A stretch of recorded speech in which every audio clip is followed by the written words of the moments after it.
नमस्कार दोस्तों, आज की तारीख है 3 अगस्त 2026, दिन सोमवार और आज की हिंदी तिथि है श्रावण माह के कृष्ण पक्ष पंचमी। तो दोस्तों, खबरों से पहले आज के दिन का इतिहास भी जान लेते हैं। आज 3 अगस्त को राष्ट्रीय तरबूज दिवस मनाया जाता है। ये दिन तरबूज जैसे स्वादिष्ट और हेल्दी फल को सेलिब्रेट करने के लिए मनाया जाता है। दोस्तों, गर्मियों में तरबूज शरीर में पानी की कमी पूरी करने में मदद करता है। इसमें विटामिन्स और एंटीऑक्सीडेंट्स भी भरपूर मात्रा में पाए जाते हैं, जो सेहत के लिए बड़े फायदेमंद माने जाते हैं। और आज भारत में हार्ट ट्रांसप्लांट डे भी मनाया जाता है। 3 अगस्त 1994 को भारत में पहला सफल हार्ट ट्रांसप्लांट हुआ था। आज इस तकनीक की मदद से गंभीर हार्ट डिजीज से जूझ रहे कई मरीजों को नई जिंदगी मिल रही है। ये दिन ऑर्गन डोनेशन के महत्व को भी याद दिलाता है। इस समय दुनिया भर में हर साल करीब 8000 से ज़्यादा हार्ट ट्रांसप्लांट किया जा रहा है। सबसे ज़्यादा हार्ट ट्रांसप्लांट अमेरिका में किए जा रहे हैं और साल 1984 में आज ही के दिन भारत ने अपना स्वदेशी संचार उपग्रह इनसैट-1 भी सफलतापूर्वक लॉन्च किया था। इस मिशन ने देश में टीवी ब्रॉडकास्टिंग, मौसम की जानकारी और कम्युनिकेशन सर्विसेज को पहले से कहीं ज़्यादा बेहतर बनाने में बड़ी भूमिका निभाई। और आज भारतीय फुटबॉल टीम के दिग्गज खिलाड़ी सुनील छेत्री का जन्मदिन भी है। उन्होंने अपने शानदार खेल से भारतीय फुटबॉल को नई पहचान दिलाई। सुनील छेत्री ने भारत के लिए खेलते हुए 95 गोल्स किए हैं और क्लब के लिए खेलते हुए उन्होंने 179 गोल्स किए हैं। आज भी लाखों युवा उन्हें अपना रोल मॉडल मानते हैं। और आज राष्ट्रकवि मैथिली शरण गुप्त की जयंती भी मनाई जाती है। उन्होंने हिंदी साहित्य को कई यादगार रचनाएं दी और अपनी कविताओं के जरिए देशभक्ति, समाज और संस्कृति का संदेश लोगों तक पहुंचाया। इसलिए उन्हें आज भी पूरे सम्मान के साथ याद किया जाता है। तो दोस्तों, ये था आज के दिन का इतिहास। तो चलिए अब जानते हैं आज की देश दुनिया भर की सबसे बड़ी खबरें। तो वीडियो को लास्ट तक जरूर देखिएगा। भारत में वाहनों से निकलने वाला धुआं हर साल बड़ी संख्या में लाखों लोगों की जान ले रहा है। International council on clean transportation की रिपोर्ट के मुताबिक वाहन प्रदूषण की वजह से देश में हर साल करीब 90,000 लोगों की समय से पहले ही मौत हो जाती है। वहीं लगभग 15,300 बच्चों में हर साल अस्थमा के नए मामले सामने आते हैं। रिपोर्ट में कहा गया है कि अगर भारत तेजी से जीरो एमिशन वाहनों को बढ़ावा दे तो 2050 तक करीब 17 लाख समय से पहले होने वाली मौतों को रोका जा सकता है। वहीं एलपीजी इस्तेमाल करने वालों के लिए राहत की खबर है। 5 किलो वाले फ्री ट्रेड एलपीजी सिलेंडर की कीमत में 13 रुपए की कटौती की गई है।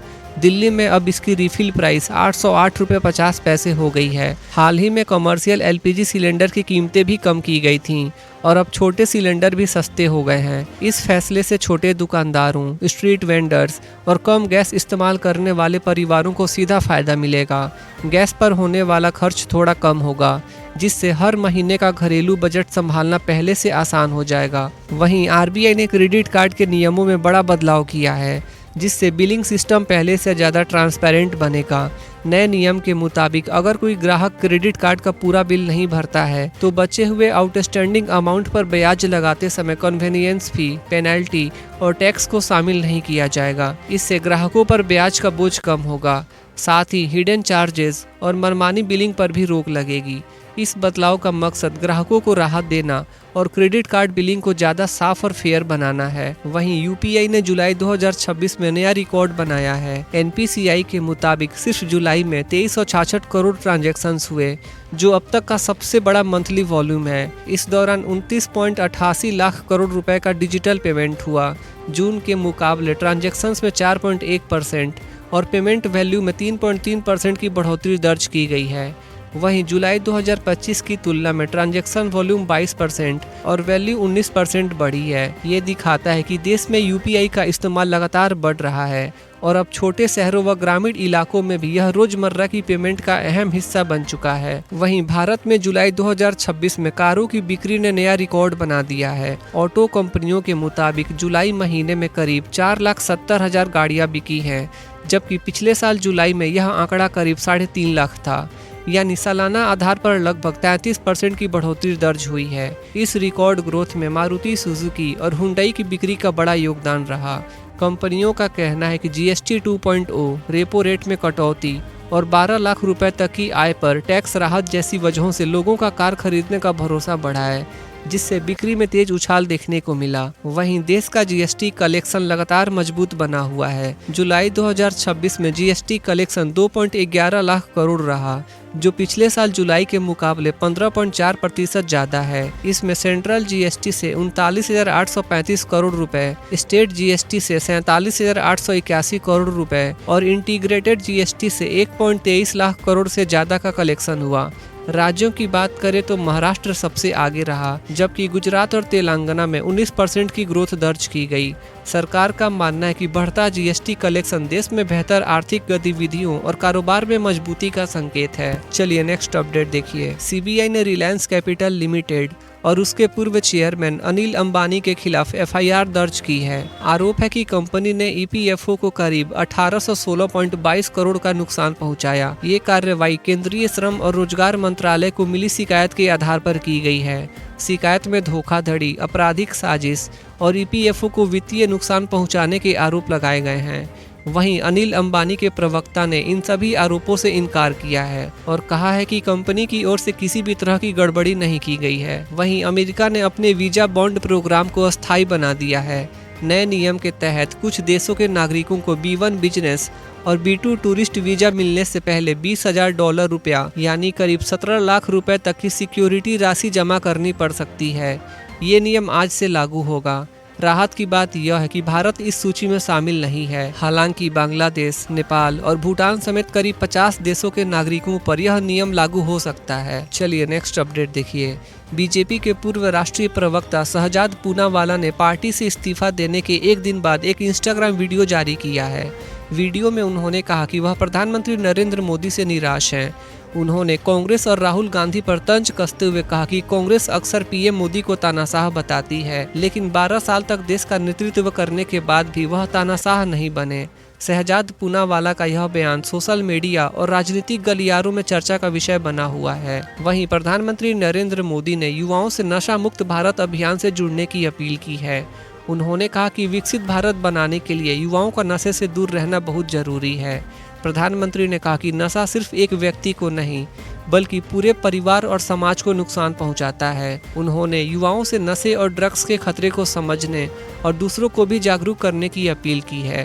पीएम मोदी ने बताया कि इस अभियान के तहत आने वाले 100 रविवार तक देश भर में लगातार जागरूकता कार्यक्रम चलाए जाएंगे ताकि ज़्यादा से ज़्यादा युवा इस अभियान से जुड़ सकें। वहीं प्रधानमंत्री नरेंद्र मोदी के खिलाफ आपत्तिजनक नारेबाजी के मामले में चर्चा में आई नाबालिग लड़की की मां ने प्रधानमंत्री का आभार जताया है। उनका कहना है कि बेटी को माफ करके प्रधानमंत्री ने उसे नया जीवन दिया है और यह उसके लिए सबसे बड़ा जन्मदिन का तोहफा है।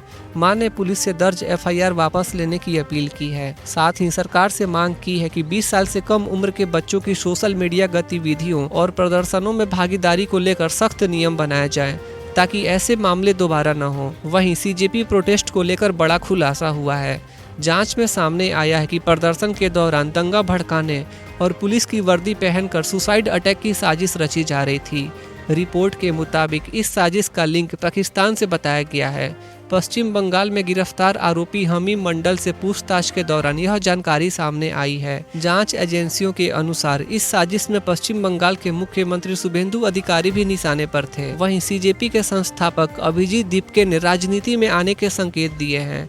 उन्होंने कहा कि 2029 के चुनाव के करीब आते ही संगठन अपना राजनीतिक रुख साफ करेगा। दीपके का कहना है कि जब सरकारें पेट्रोल और दूसरी जरूरी चीजों की कीमतों जैसे बड़े फैसले लेती हैं तो ऐसे मुद्दों पर असर डालने के लिए राजनीति में आना जरूरी हो जाता है। उन्होंने दावा किया कि उनका मकसद लोकतंत्र को मजबूत करना और लोगों की आवाज को राजनीतिक मंच तक पहुँचाना होगा। वहीं बिहार के नालंदा में कॉकरोच कैफे नाम का एक नया कैफे खुलने के बाद यह सोशल मीडिया पर तेजी से चर्चा में है। लोग इस अनोखे नाम की वजह से वहां फोटो खिंचवाने और रील बनाने पहुंच रहे हैं।